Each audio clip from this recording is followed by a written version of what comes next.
Halo Bapak Ibu semuanya, apa kabarnya? Semoga kabar Bapak Ibu guru sehat-sehat semuanya ya.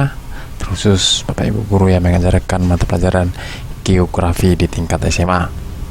Kali ini saya akan membawakan materi soal-soal untuk P3K dan pembahasannya mata pelajaran geografi. Kita langsung aja Bapak Ibu ya. Informasi yang paling dibutuhkan untuk mengidentifikasi faktor-faktor terjadinya bencana alam longsor lahan di wilayah Kaluprogo yaitu A. Lereng, tekstur tanah, permeabilitas tanah, penggunaan lahan, dan kerapatan vegetasi. B. Kelerengan, intensitas curah hujan, jenis vegetasi, pengaruh tekanan dan kelembapan. C. Proses denudasi, kelerengan, curah hujan, pengaruh manusia, dan gravitasi. D. Kondisi geomorfologi, lereng, penggunaan lahan, dan kejenuhan tanah. E. Gravitasi, kelerengan, vegetasi, singkapan batuan, dan tekstur tanah.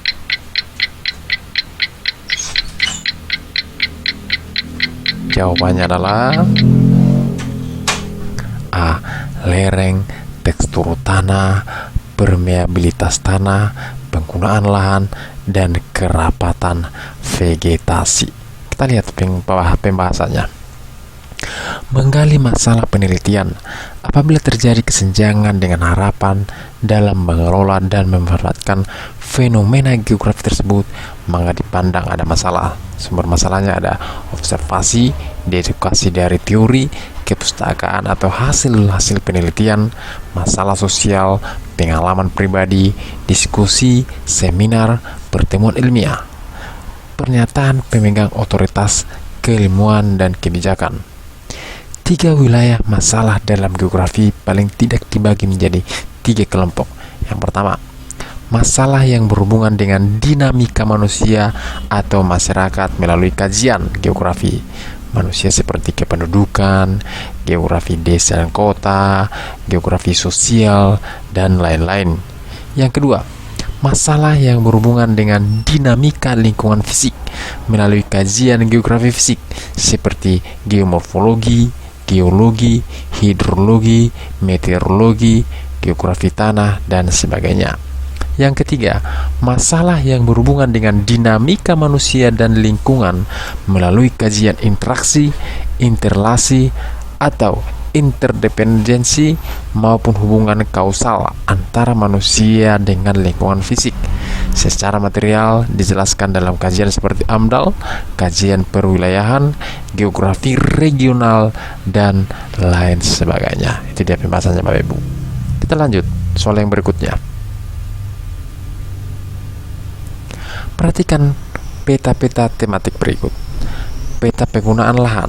Yang kedua, peta jarak terhadap sungai. Yang ketiga, peta curah hujan. Yang keempat, peta jenis tanah. Dan yang kelima, peta kepadatan penduduk. Melalui proses overlay dapat dijadikan media pembelajaran yang menghasilkan informasi tentang bencana. A. Banjir. B. Longsor. C. Erosi. D. Gempa bumi. E. Puting beliung.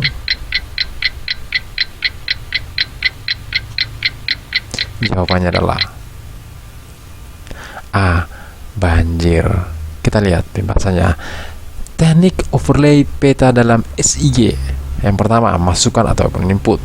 Tahapan awal SIG membutuhkan data awal atau database yang diperoleh dari hasil survei dan pemetaan yang kemudian dimasukkan dalam sistem komputerisasi. Data awal akan digunakan untuk pengolahan lebih lanjut. Data ini diperoleh dari penelitian, kantor pemerintah, peta, dan juga data citra penginderaan.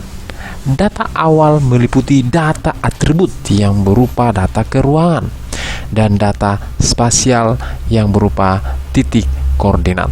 Yang kedua, proses-proses berfungsi untuk mengolah dan menganalisa data yang ada pada sistem komputer.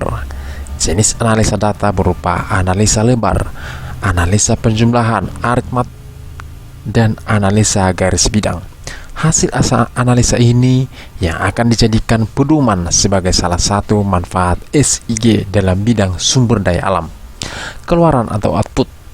Data yang dianalisa akan menghasilkan informasi yang berguna dalam inventarisasi sumber daya alam dan juga pengolahan data. Itu dia pembahasannya. Kita lanjut soal yang berikutnya, Bapak Ibu.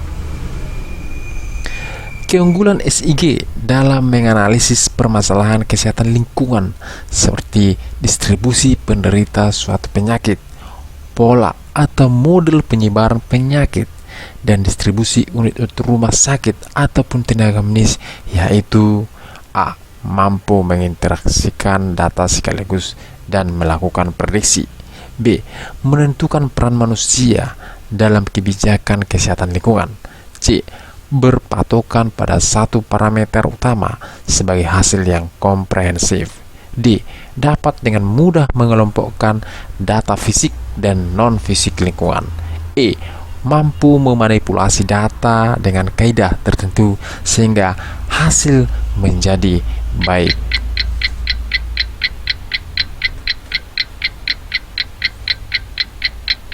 Jawabannya adalah A. Mampu mengintegrasikan data sekaligus dan melakukan prediksi. Kita lihat pembahasannya. Pemanfaatan peta, citra, dan SIG untuk pengelolaan lingkungan. Yang pertama, menjelaskan lokasi atau tata letak beserta atributnya, rencana kegiatan tertentu di lingkungan spasial. 2. Memberikan informasi yang relatif nyata tentang kondisi lingkungan secara up to date. 3. Menjelaskan kondisi ruang spasial seperti luasan permukiman, kerusakan lingkungan atau lahan. Yang keempat, sarana pengambilan data, mengumpulkan data, dan menganalisa data dengan basis pemetaan. Yang kelima, menyajikan informasi lapangan atau spasial secara ringkas dalam bentuk peta atau laporan. Yang keenam, menganalisis daya tampung dan daya lingkungan hidup yang berkaitan dengan rencana pola ruang suatu wilayah. Kita lanjut soal yang berikutnya. Input data dasar untuk proses analisis potensi sumber daya alam rotan melalui sistem informasi geografi antara lain: A. Intensitas hujan, jenis tanah, aksesibilitas jalan, dan kondisi geologis. B. Sungai, jalan, permukiman, tutupan lahan, sistem lahan, dan DEM. Ya, C. Erosivitas, erodibilitas, tutupan lahan, kemiringan lahan, dan DEM. D.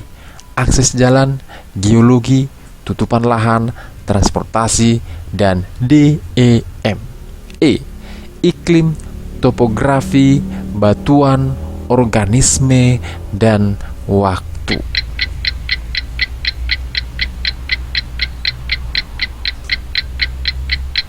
Jawabannya adalah B. Sungai, jalan, permukiman, tutupan lahan, sistem lahan, dan DEM.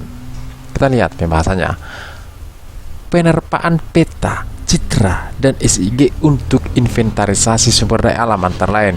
Yang pertama, untuk mengetahui persebaran sumber daya alam yang ada di Indonesia seperti minyak bumi, batu bara, emas, timah, nikel, dan jenis barang tambang lainnya. Yang kedua, untuk mengetahui persebaran kawasan lahan di Indonesia. Beberapa kawasan lahan yang dianalisa diantaranya kawasan lahan potensial dan lahan kritis, kawasan hutan yang masih baik dan yang sudah rusak, kawasan lahan pertanian dan perkebunan, dan perubahan fungsi dan pemanfaatan lahan. Kita lanjut soal yang berikutnya, Bapak Ibu. Upaya melindungi dan memelihara keberadaan, kondisi, dan lingkungan air tanah guna mempertahankan kelestarian dan atau kesinambungan ketersediaan dalam kuantitas dan kualitas yang memadai demi kelangsungan fungsi dan pemanfaatannya untuk memenuhi kebutuhan makhluk hidup, baik waktu sekarang maupun pada generasi yang akan datang, disebut A. Kelestarian alam, B. Konservasi air tanah, C. Perlindungan alam, D. Perlindungan makhluk hidup, E. Perlindungan tanah. Jawabannya adalah B. Konservasi air tanah. Kita lihat pembahasannya. Strategi pelestarian sumber daya lingkungan. Yang pertama, suaka atau satwa flora lingkungan. Yang kedua, daur ulang. Yang ketiga, melakukan rehabilitasi dan reklamasi pada lahan kritis. Yang keempat, melakukan penghijauan dan reboisasi. Yang kelima, melakukan usaha aforestasi, yakni menghutankan wilayah yang sebenarnya bukan hutan dengan tujuan mengganti peran hutan yang dipergunakan untuk tujuan lainnya. Yang keenam, beralih pada bioteknologi dan perlahan mengurangi penggunaan energi terhabiskan. Yang ketujuh, resettlement atau penataan pemukiman dan pengendalian terhadap peladangan berpindah. Yang kedelapan, menjalankan program kali bersih seperti mencegah penurunan kualitas air sekaligus meningkatkan kualitasnya. Yang kesembilan, menerbitkan peraturan yang tegas terhadap kegiatan industri yang erat kaitannya dengan pencemaran air. Yang 10, mengembangkan kelembagaan yang bergerak pada pengelolaan lingkungan hidup. Yang 11, mengendalikan angka pemumpaan air tanah pada rumah-rumah penduduk. Yang ke-12, memperbanyak sumur resapan, menggalakkan penanaman pohon yang dikenal mampu menyerap air banyak. Itu dia pembahasannya. Kita lanjut soal yang berikutnya, Bapak Ibu. Perhatikan pernyataan berikut. Yang pertama, membuat kanal pencegahan banjir. Yang kedua, membuat alat pendeteksi aktivitas gunung berapi. Yang ketiga, membuat bangunan tahan gempa. Yang keempat, membuat kebijakan tanggung jawab penanggulangan bencana. Yang kelima, membuat early warning sistem gelombang tsunami. Yang keenam, menyusun undang-undang kebencanaan. Upaya pengurangan risiko bencana melalui mitigasi bencana struktural, yaitu nomor A, nomor 1, 2, 3, dan 5, B, nomor 2, 3, 4, dan 6, C, nomor 3, 4, 5, dan 6, D, nomor 1, 3, 5, dan 6, E, nomor 2, 4, 5, dan 6. Jawabannya adalah A, nomor 1, 2, 3, dan 5. Itu ya, nomor 1, pembuatan kanal pencegahan banjir. Nomor 2, membuat alat pendeteksi aktivitas gunung berapi. Nomor 3, membuat bangunan tahan gempa. Dan nomor 5, membuat early warning sistem gelombang tsunami. Kita lihat pembahasannya. Mitigasi struktural merupakan upaya untuk meminimalkan bencana yang dilakukan melalui pembangunan berbagai prasarana fisik dan penggunaan pendekatan teknologi seperti pembuatan kanal khusus untuk pencegahan banjir, alat pendeteksi aktivitas gunung berapi, bangunan yang bersifat tahan gempa, ataupun early warning system yang digunakan untuk memprediksi terjadinya gelombang tsunami. Mitigasi struktural adalah upaya untuk mengurangi kerentanan atau vulnerability terhadap bencana dengan cara rekayasa teknis bangunan tahan bencana. Bangunan tahan bencana adalah bangunan dengan struktur yang direncanakan sedemikian rupa sehingga bangunan tersebut mampu bertahan atau mengalami kerusakan yang tidak membahayakan apabila bencana yang bersangkutan terjadi. Rekayasa teknis adalah prosedur perencanaan struktur bangunan yang telah memperhitungkan karakteristik aksi dari bencana. Pengertian mitigasi non-struktural. Mitigasi non-struktural adalah upaya mengurangi dampak bencana selain dari upaya tersebut di atas. Bisa dalam lingkungan upaya pembuatan kebijakan, seperti pembuatan suatu peraturan, undang-undang penanggulangan bencana, dan upaya non-struktural di bidang kebijakan dari mitigasi ini. Contoh, ada pembuatan tata ruang kota, capacity building masyarakat, bahkan sampai menghidupkan berbagai aktivitas lain yang berguna bagi penguatan kapasitas masyarakat, juga bagian dari mitigasi ini. Ini semua dilakukan untuk, oleh, dan di masyarakat yang hidup di sekitar daerah rawan bencana. Kita lanjut soal yang berikutnya. Seorang guru senior mengajar siswanya dengan metode diskusi dan menggunakan media gambar yang sudah berlangsung dari tahun ke tahun. Pada awal semester baru 2019, siswa di kelas tersebut diketahui 70% memiliki preferensi belajar kinestetik sehingga mereka tidak fokus saat pelajaran dan diskusi berlangsung. Siswa lebih senang jika mengerjakan tugas yang diberikan oleh guru. Dari kasus tersebut, strategi pembelajaran yang paling tepat dipilih guru, yaitu A. Kooperatif, B. Project based learning, C. Kontekstual, D. Inquiry, E. Discovery. Jawabannya adalah Project based learning. Kita lihat pembahasannya. Untuk menjawab pertanyaan, kita harus memahami macam-macam strategi pembelajaran. Perhatikan Bapak Ibu ya. Yang pertama, kooperatif pada intinya adalah suatu strategi pembelajaran yang terstruktur secara sistematis, di mana siswa-siswa bekerjasama dalam kelompok-kelompok kecil dengan anggota antara 4-5 orang secara heterogen untuk mencapai tujuan-tujuan bersama. Yang kedua, problem solving merupakan kerangka konseptual tentang proses pembelajaran yang menggunakan masalah-masalah real dalam kehidupan nyata atau otentik, bersifat tidak tentu, terbuka, dan mendua untuk merangsang dan menantang siswa berpikir kritis untuk memecahkannya. Yang ketiga, project based learning atau PBL merupakan strategi pembelajaran yang dikembangkan berdasarkan penerapan proyek dengan melibatkan siswa menyelidiki masalah dunia nyata. Yang keempat, inquiry adalah proses untuk memperoleh dan mendapatkan informasi dengan melakukan observasi atau eksperimen guna mencari jawaban maupun memecahkan masalah terhadap pernyataan atau rumusan masalah dengan menggunakan berpikir kritis dan logis. Yang kelima, discover learning adalah model pembelajaran yang melibatkan siswa secara aktif untuk mencari dan menyelidiki suatu permasalahan sehingga siswa dapat menyimpulkan konsep dari pembelajaran yang telah dipelajari.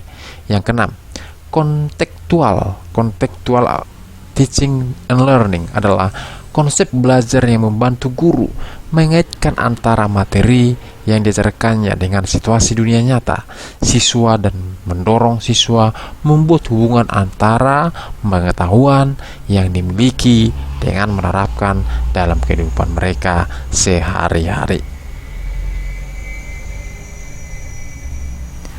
Jika guru memberikan penugasan kepada siswa yang bertujuan untuk mengukur kemampuan dalam menghasilkan karya tertentu dan dilakukan secara berkelompok, maka jenis penilaian otentik yang tepat adalah A.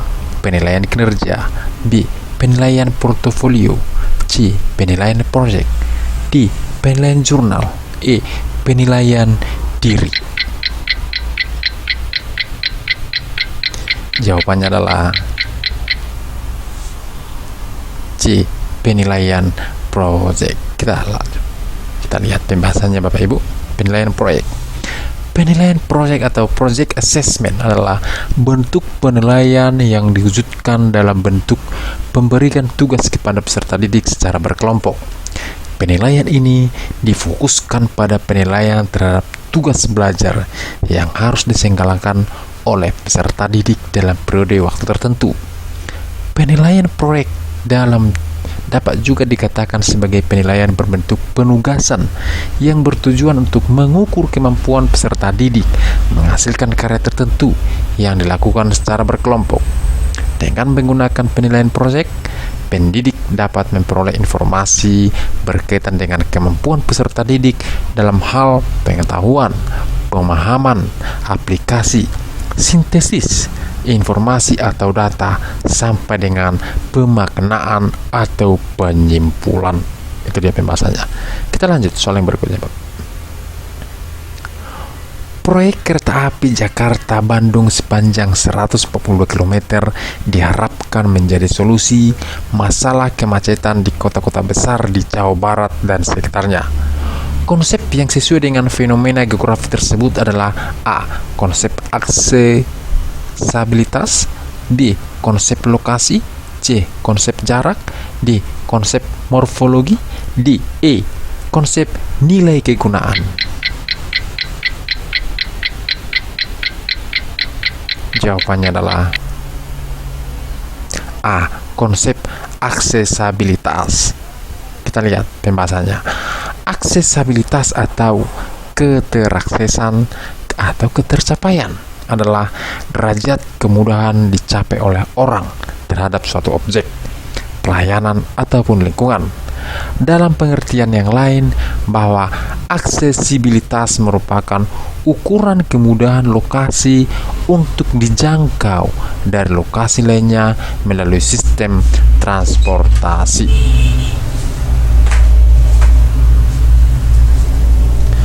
Pergerakan penduduk dari Goa yang bekerja di Makassar 5 tahun terakhir semakin menimbulkan kemacetan setiap hari. Untuk mengantisipasi kondisi ini agar tidak semakin parah pada 5 tahun yang akan datang, maka langkah pemerintah yang paling tepat di bawah ini adalah A. Pembangunan jalan bebas hambatan, B. Melarang penduduk Goa untuk bekerja di Makassar, C. Mewajibkan penduduk Goa yang bersangkutan untuk menetap di Makassar, D. Membiarkan kondisi tersebut berjalan apa adanya, E. Menutup lapangan kerja yang memancing penduduk Goa bekerja di Makassar.